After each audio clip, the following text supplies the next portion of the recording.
Kematian Brigadir Esko pasca reli menemui titik terang.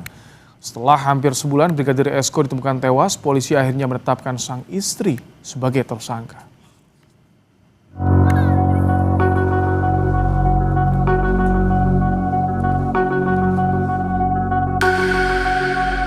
Kasus kematian Brigadir Esko Fascarelli, anggota Intel Polres Lombok Barat yang ditemukan tewas di kebun kosong tak jauh dari rumahnya pada 24 Agustus 2025 lalu menemukan titik terang.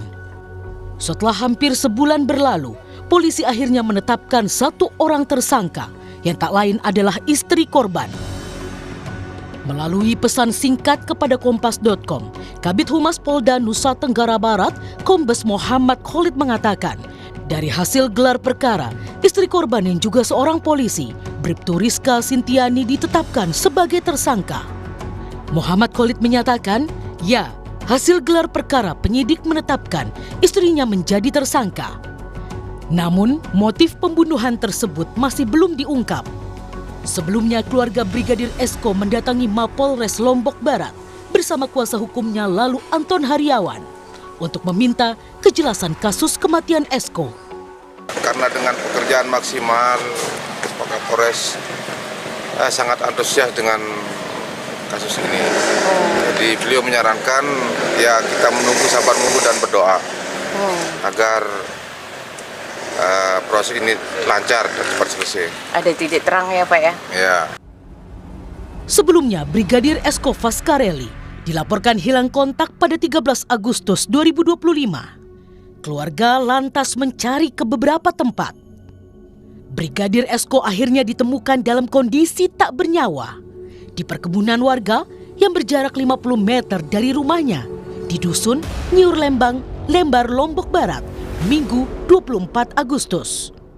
Jasad korban langsung dibawa ke Rumah Sakit Bayangkara.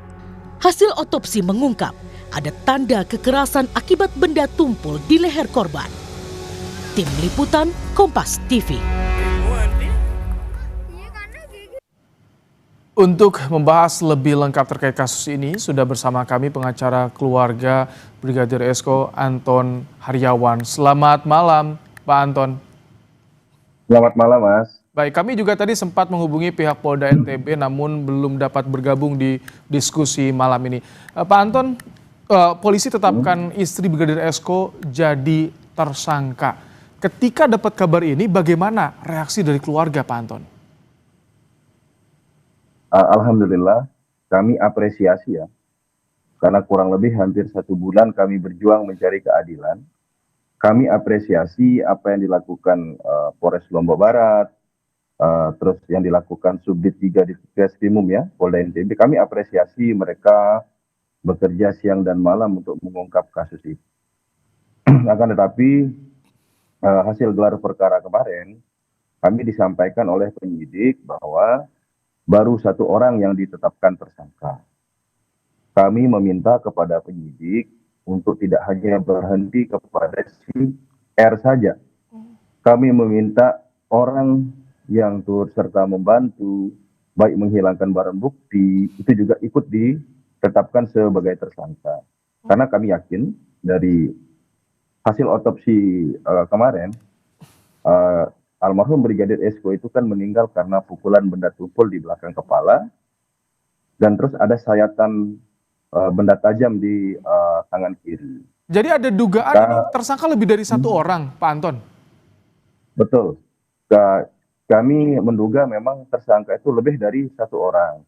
Karena tidak mungkin seorang wanita mampu melakukan begitu keji ya, pembunuhan seperti itu seorang diri. Oke. Kami juga dulu sempat mendapatkan informasi bahwa setelah Brigadir Esko ditemukan meninggal dunia, tewas di perkebunan, itu sang istri hilang, sempat sakit juga dan hilang, betul itu? Jadi begini, almarhum Brigadir Esko itu hilang tanggal 19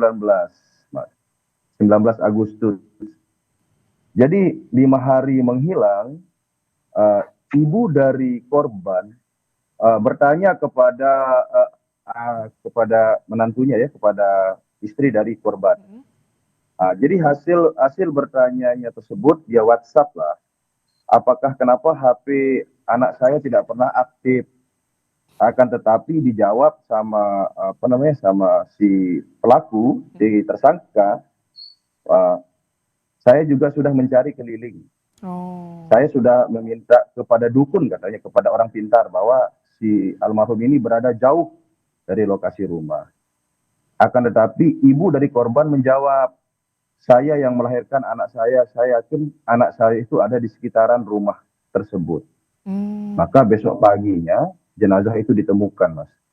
Jadi setelah 5 hari menghilang, 1 hari sebelum jenazah ditemukan, kan ibunya menyampaikan kepada si pelaku, saya meyakini anak saya ada di sekitar rumah itu.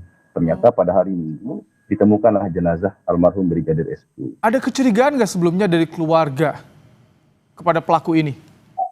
Awalnya tidak ada kecurigaan, akan tetapi begitu terjadi kontak komunikasi dengan ayah atau ibu dari Brigadir SQ, kecurigaan itu timbul.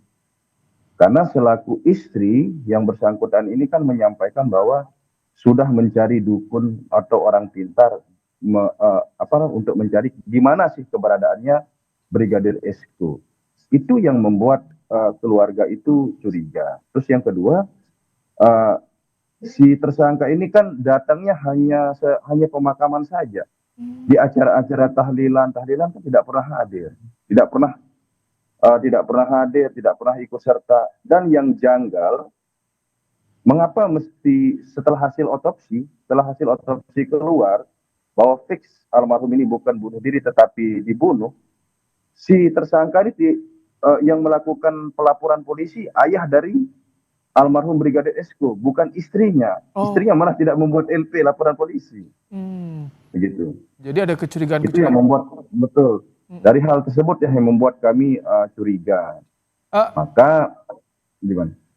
Tapi sebelumnya apa pernah ada cerita dari Brigadir SQ jika ia ada masalah di keluarganya dengan istrinya atau seperti apa, Pak Anton? Oh, tidak ada. Jadi almarhum Brigadir SQ itu tidak pernah bercerita apapun terkait permasalahan rumah tangga, tidak ada. Malah terakhir sebelum hilangnya almarhum Brigadir SQ, istri dari almarhum ini atau tersangka ini itu membuat beberapa postingan di Facebook. Itu di Facebook kami lihat status-statusnya itu adem-adem, tidak ada permasalahan rumah tangga, tidak ada. Tidak ada. Kami juga tidak menduga, wah kenapa yang ditetapkan tersangka ternyata istri dari almarhum ini. Kami tidak menduga, tidak kami bayangkan sebenarnya. Itu. Tapi keluarga apakah sudah mendatangi lagi kantor polisi untuk bertanya ini apa yang jadi motifnya, apa yang jadi alasan tersangka ini tega membunuh Brigadir SQ? Sudah ada belum informasi itu?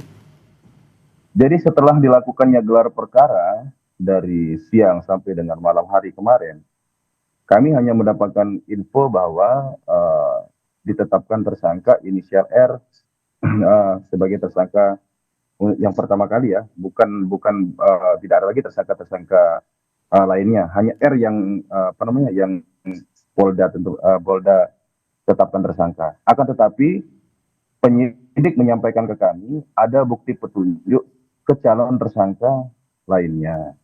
Tetapi ini bagian rahasia dari penyidikan. Kami diminta untuk bersabar, berikan kami kesempatan untuk bekerja. Kami yakin pelakunya bukan satu orang. Itu yang kami disampaikan. Baik. Terima kasih Pak Anton Haryawan, kuasa hukum keluarga korban Brigadir SQ telah bergabung di Kompas malam hari.